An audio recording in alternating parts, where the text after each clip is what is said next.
Assalamualaikum warahmatullahi wabarakatuh. Halo, apa kabar pemirsa? Kembali Anda berjumpa dalam acara Hasanah Muslim dari VOA yang kami bawakan dari rumah masing-masing dari Fairfax County, negara bagian Virginia. Saya Aryatna Budianto. Dan saya Ian Umar. Apa kabar pemirsa? Ini sudah pertengahan bulan Ramadan. Tetap semangat walaupun kita diterima pandemi dan juga COVID-19 ini. Mudah-mudahan ibadah kita tetap berjalan ya, tetap semangat pemirsa. Amin ya Rabbal Alamin. Di Hasanah Muslim ini kita akan menyampaikan cerita-cerita tentang Islami dari Amerika dan juga dari berbagai mancanegara, dan mudah-mudahan menjadi inspirasi dan juga hidayah bagi kita semua. Cerita-cerita yang akan kami sampaikan hari ini antara lain: di masa pandemi COVID-19, pesta pernikahan besar-besaran sepertinya tidak dilakukan, tapi ini tidak menghalangi niat dua dokter muslim untuk meresmikan pernikahan mereka. Gemerlap kota Las Vegas dengan julukan The Sin City tidak gentarkan warga muslim bermukim di kota ini. Kelompok pengajian ibu-ibu di Montgomery County, Maryland, punya cara unik untuk tetap bersemangat beribadah di tengah pandemi COVID-19. Nah, pemirsa dan juga Ian di rumah ini sudah memasuki pertengahan bulan Ramadan. Gimana puasanya? Kuat ya? Walaupun cukup panjang ini. Tetap semangat. Walaupun lebih lama ya pemirsa di sini kalau di Amerika kita puasa lebih dari 16 jam ya. Jadi mungkin agak lebih lama. Tapi kalau misalnya nanti buka puasa semakin panjang ya. Semakin panjang. Tapi kalau misalnya buka puasa yang simpel-simpel saja buat saya sih. Saya biasanya kalau misalnya buka puasa cari yang instan. Kalau nggak mie instan, ya mungkin pizza gitu loh. Memang pizza itu makanan. Tinggal ditaruh, dikirim ke rumah. Betul, gitu. Iya. Pizza itu memang makanan yang salah satu favoritnya warga di Amerika Serikat ya, Ian ya. Jadi kalau kita udah lama tinggal di Amerika Serikat, mau nggak mau jadi keikut senang makan pizza. Tapi kita akan berkenalan dengan seorang pengusaha muslim yang tadinya adalah seorang imigran, tapi dia sukses menjadi seorang pengusaha untuk membuka sebuah toko pizza yang juga adalah halal. Ini menarik sekali pemirsa, tempatnya ada di kota New York, dan kita menemui sang pengusaha ini sebelum pandemi COVID-19 merebak. Kita lihat yuk seperti apa usaha dari pengusaha muslim ini.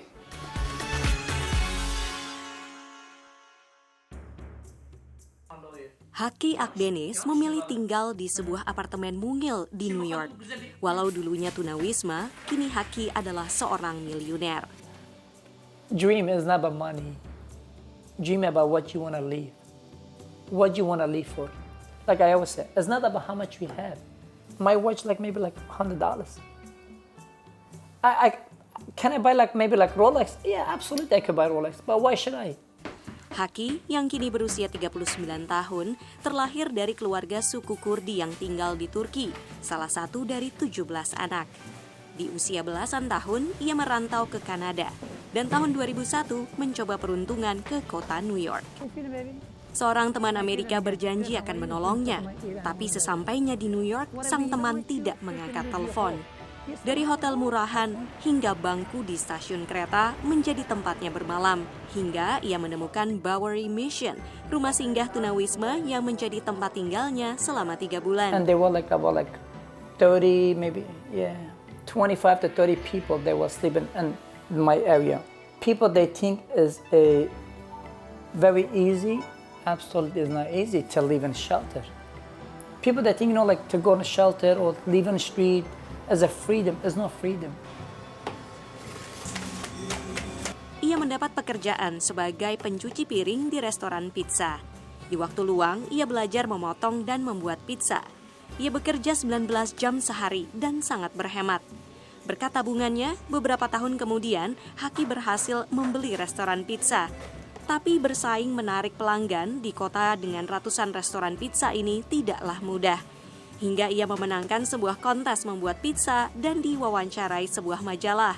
Barulah warga penasaran dan berkunjung ke pizzerianya. Julukannya, Champion, adalah nama waralaba pizzerianya yang kini berjumlah 14 restoran.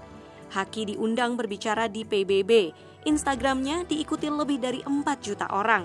Dan videonya membagikan makanan ke tunawisma ditonton lebih dari 400 juta kali. Tapi Haki tak pernah lupa rasanya menjadi tunawisma di kota segemerlap New York. Setiap Rabu, ia terjun ke jalanan. Kata Haki, uang datang dan pergi. Tapi yang bisa dinilai adalah apa yang ditinggalkan setelah uang tiada. Haki merencanakan membangun rumah singgah tunawisma 6 lantai di mana mereka bisa tinggal dan belajar. Dari kota New York, VOA. Aduh, senang banget saya melihatnya, itu sangat inspirasional ya Ian ya. Dari yang seorang tunawisma yang nggak punya apa-apa datang ke kota semegah New York tanpa uang sepeser pun, akhirnya sekarang dia menjadi miliuner, menjadi jutawan ya. Dan itu keinginannya untuk selalu bersedekah itu yang membuat saya sangat ternyuh gitu. Iya, benar sekali Ana. Karena ini memang ya, ini yang saya menarik sekali. Kalau misalnya kita punya rezeki itu memang sudah di tangan Allah. Tapi kita jangan lupa selalu berdoa dan juga bersedekah, dan juga rezeki itu bisa dicari di mana aja. Tapi yang penting kita selalu bersyukur dan selalu beramal. Apalagi di bulan puasa Rezekinya seperti ngalir ini. terus ya. Nggak kemana kalau rezeki. Baiklah pemirsa Hasanah Muslim, kita akan kembali setelah yang satu ini.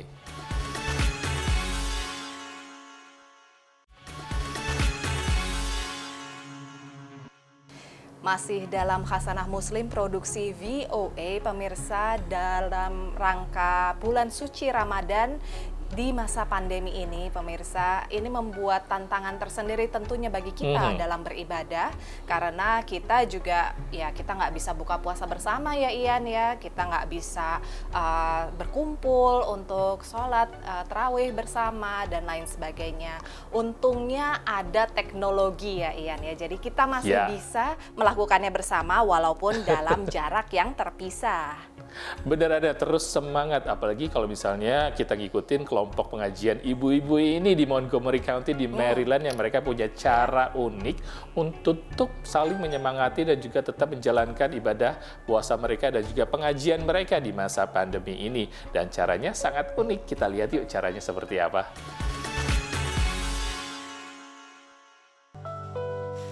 Memasak adalah kegiatan rutin para ibu yang tinggal di Montgomery County, negara bagian Maryland. Sebagian juga menawarkan berbagai masakan khas tanah air ini kepada sesama diaspora Indonesia yang ingin membeli. Namun pagi ini mereka memasak untuk dibagi-bagikan kepada rekan muslimah yang tergabung dalam kelompok pengajian Iqra Learning Center. Kebetulan hari ini saya membuat nasi kuning buat teman-teman yang akan kita bagikan nanti dan akan kita tukar-tukar dengan makanan yang lain.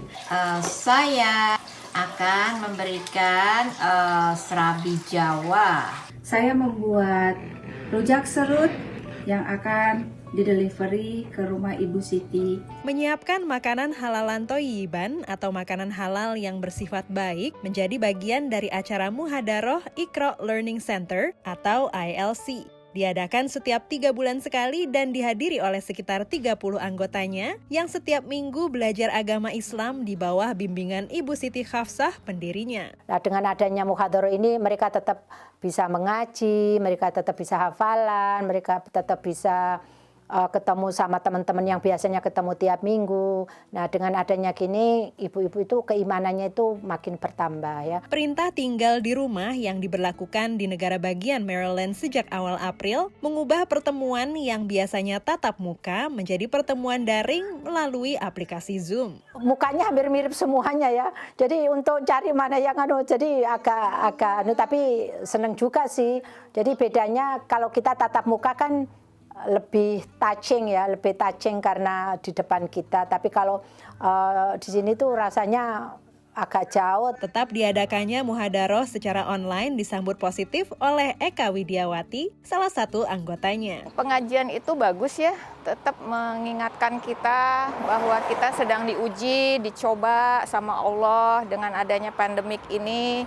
Dengan meningkatkan pengajian berarti iman kita juga meningkat. Dari rumah masing-masing, para ibu ini tetap semangat menunjukkan hasil belajar mereka selama ini. Astagfirullah. Melantunkan ayat-ayat Al-Quran,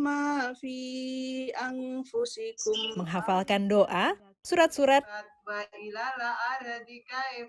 dan ceramah agama. COVID COVID-19 ini cepat berlalu. Selesai muhadaroh, sebagian anggota yang memasak dengan sukarela mengantarkan hasil masakannya ke tempat Bu Siti dan meletakkannya di depan rumah. Siapa aja yang sukarela mau masak, mereka senang dengan senang hati karena kita meskipun di rantauan gini merasa puas kalau kita itu bisa mengasih bagi apa kemampuan kita untuk memasak. Jadi mudah-mudahan suasananya tetap bisa menikmati makanan Indonesia meskipun lockdown. Termasuk Ibu Siti yang senang memasak bakso dan telah menyiapkan dalam sejumlah wadah. Mereka yang mau dipersilahkan mengambilnya sendiri. Tapi untuk yang tak dapat mengambil karena sakit misalnya, makanan akan diantar oleh anggota yang lain. Sehingga dengan tetap memperhatikan anjuran untuk tinggal di rumah dan menjaga jarak, diaspora Muslim Indonesia ini dapat bersama-sama menjalankan ibadah sambil menikmati makanan khas Indonesia, tentunya di rumah masing-masing. Dari Silver Spring, Maryland, tim VOA.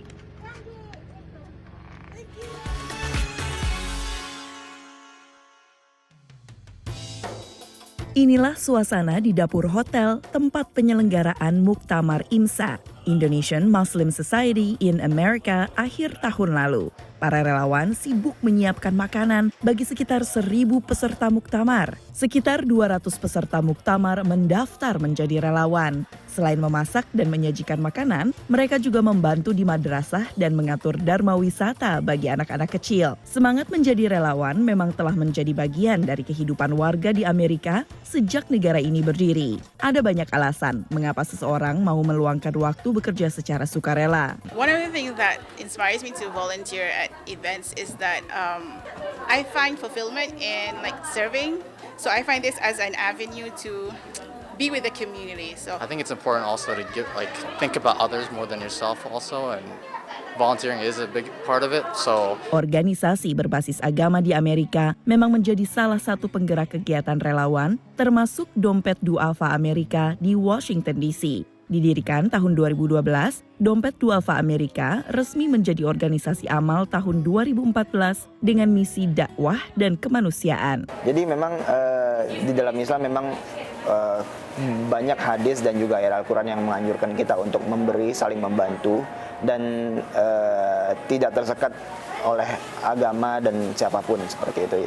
Selagi itu manusia yang membutuhkan bantuan, kita bantu. Salah satu program rutinnya adalah Feeding the Homeless yang memberikan makanan kepada tunawisma. Di akhir pekan ini, Dompet Duafa Amerika bekerja sama dengan gerai Subway milik seorang diaspora Indonesia di Tyson, Virginia, menyediakan 50 paket makanan untuk dibagikan di Arlington Street People's Assistance Network, sebuah pusat pelayanan tunawisma di Arlington County, Virginia. Salah satu alasan saya volunteerism sebenarnya itu karena agama saya sendiri kan, karena kita aku juga hidup di keluarga Muslim, jadi dari kecil itu kita emang udah diajarin buat suka menolong orang lain. Dengan menyisihkan waktu, para relawan ini tak hanya membuka hatinya bagi sesama manusia yang membutuhkan bantuan, tapi juga memberikan kontribusi untuk sebuah perubahan sekecil apapun.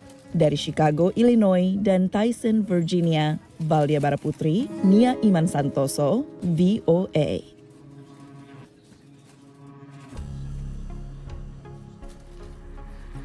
Tuh kan pemirsa, nggak perlu jadi orang kaya untuk melakukan perubahan positif. Jadi relawan itu bisa di mana-mana. Dan acara tadi IMSA itu berlangsung setiap bulan Desember. Mudah-mudahan bulan Desember tahun ini acara muktamar itu bisa berlangsung kembali. Insya Allah bisa pulih kembali ya situasinya normal. Dan saya juga ini sebetulnya agak sedih nih karena biasanya saya suka volunteer di sebuah lembaga namanya Rumah Indonesia yang mengajarkan bahasa Indonesia kepada anak-anak setiap hari Sabtu pagi. Sekarang kegiatannya berhenti total, udah cukup lama dan ya lumayan ini ya kangen sama mereka jadinya. Tapi nggak apa-apa Ian, insya Allah dalam waktu yang tidak lama lagi semua akan kembali normal asalkan kita tetap patuh, berdiam di rumah dan membatasi diri untuk keluar rumah dan bertemu dengan orang banyak. Ya, jadi sekarang kita istirahat dulu ya Ian? Ya, kita istirahat dulu. Kita akan kembali dengan Khasanah Muslim, cerita-cerita lainnya setelah yang satu ini.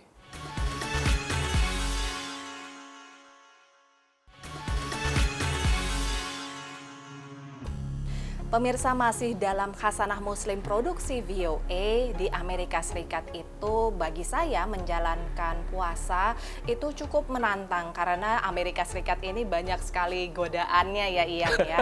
Iya begitu ya. Iya. Termasuk apa nih? Termasuk ke kota Las Vegas. Nah, Anda Iya, tadi udah ngomong-ngomong mau ke kota Las Vegas. Tentunya, iya.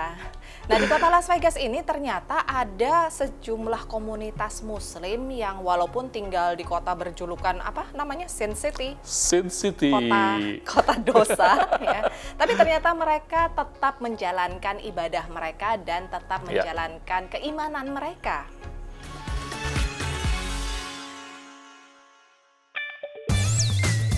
Las Vegas Boulevard yang juga dikenal sebagai Las Vegas Strip merupakan jalan raya utama yang melintas di tengah kota. Gemerlap meriah ditambah deretan kasino, gedung, dan hotel mewah mampu membuat siapapun yang melewatinya seakan jadi bagian dari film Hollywood. Casinos and clubs are top of the line, man. I recommend this place. I mean, life is pretty good. Lifestyle, yeah, it's loud, busy. Namun bergeser sedikit dari Vegas Strip, suasananya berganti, tak berbeda dengan kehidupan kota-kota lainnya. Bahkan ada komunitas Muslim Afghanistan sudah puluhan tahun menetap di sini. Menurut Ahmad Sikip, walau banyak aspek gaya hidup Las Vegas bertentangan dengan prinsip Islam, kota ini masih bisa menjadi rumah bagi mereka. فامیلا تماما معمولا همون زندگی خودم مثل یک افغان مثل یک مردم غیور با غیرت افغانستان اینجا پیش بردن. Toko kelontong Ahmad merupakan salah satu hal yang membuat warga Afghanistan betah. پیش از این میرفتیم بعد جای کانادا لس آنجلس از جای دور میرفتیم میگرفتیم مگر ما بسیار خوش هستیم که در شهر خود ماست و بسیار نزدیک است با ما و ضرورت نیست که بریم جای دور بگیریم. Selain itu, ada juga sejumlah toko yang menjual pakaian tradisional Afghanistan dan negara Asia Selatan lainnya. Menurut Malalai Kohistan yang sudah 40 tahun usaha butik ini, ia tidak pernah menghadapi masalah tinggal di Vegas. کلگی فضا خدا خوب هستن زندگیشون بسیار خوب پیش میره اما شما شنیدید که شهر لاس وگاس کلگی سن سیتی تو گپ بیجا نیست شاید شما باور نکنید که ما شاید 10 سال شد طرف کسینو نرفتیم مثلا. Bagi Maksud Ansari, pemilik dealer mobil bersama ketiga saudaranya, hidup di Vegas tidak berpengaruh pada komitmen beragamanya. آدم اگر بخواد که مسلمان خوب باشه و یک زندگی خوب داشته باشه میتونه دمی جام شوه اما تو رقمی که در افغانستان میشه گرچه وطن از خوش داریم که ما بریم وطن پس مقصد.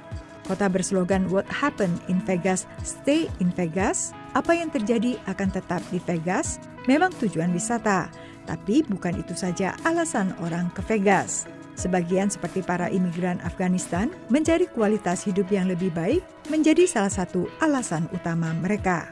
Dari Las Vegas, Nevada, tim VOA. Begitu loh pemirsa, buat saya sih di mana bumi dipijak, di situ langit dijunjung. Mudah-mudahan diaspora Muslim yang ada di Las Vegas tetap semangat dan selama masa Ramadan dan puasa ini tetap menjalankan ibadah mereka.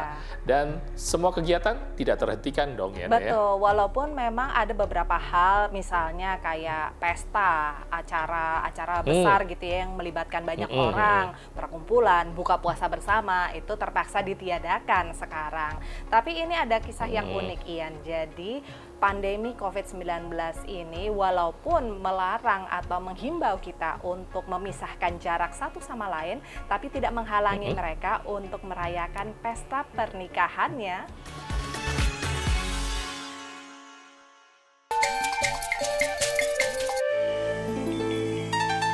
Pasangan dokter Kashif Chowdhury dan Naila Sherin tadinya akan menikah pada akhir Maret. So our original plans were to get married in London because my family is all in London and it would just be logistically easier to hold it there. So we were deciding a 2-day wedding in London towards the end of March. And this would have been like 400 people attending the wedding. Because of the corona outbreak, just I think about 10 days before the actual wedding, we decided before this wedding we held in New York, we decided to cancel this and instead just hold a simple home wedding. Pernikahan akhirnya berlangsung beberapa pekan kemudian. Akad nikah berlangsung di sebuah masjid di Hawthorne, negara bagian New Jersey. Lalu usai resepsi kecil-kecilan, Naila mengantar Kashif ke bandara. Karena dokter jantung ini praktek di Cedar Rapids, negara bagian Iowa. Sementara Naila adalah dokter penyakit dalam di New York. We knew we were meant for each other, and secondly, we don't know when this is going to end. This could take many weeks to many months, and so we don't know when we would have had the opportunity to get married in a formal, way. So we're both happy that we did this. We're of course sad that we're not together, but again, I'm very proud of her that she's in the eye of the storm right now and treating patients in New York, and she kind of prioritized public health over our own personal life, and I'm very proud of her for doing that. Menurut Naila, para dokter di New York saling menghibur diri di tengah penanganan pandemi dengan saling kirim video lucu. Sementara pasangan menikah baru ini tetap rutin berkomunikasi lewat FaceTime. Demikian laporan tim VOA. Wah, walaupun memang ada COVID-19 ini, tapi kalau misalnya kita harus melangsungkan pernikahan tetap saja dijalankan. Iya. Tapi memang cuma berdua aja. Yang penting kan itu meresmikan pernikahannya aja. Betul, iya. Orang-orang Nggak perlu- walaupun nggak bisa datang juga tetap bisa menyampaikan ini ya, congratulations gitu ya, menyampaikan salam dan mendoakan mereka. Ke catatan sipil dan ke KUA. Beres. Iya, nggak ada apa-apa. ongkos-ongkos yang lainnya ya. Justru malah itu Hemat kayaknya lagi. praktis ya. Itu justru mungkin malah bisa menjadi alasan banyak orang untuk ya udah kalau gitu kita menikah sekarang aja.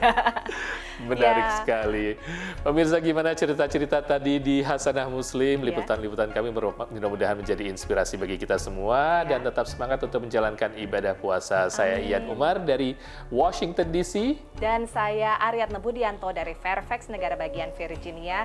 Tetap berkarya pemirsa dan tetap menginspirasi. Sampai ketemu lagi minggu depan. Wassalamualaikum warahmatullahi wabarakatuh.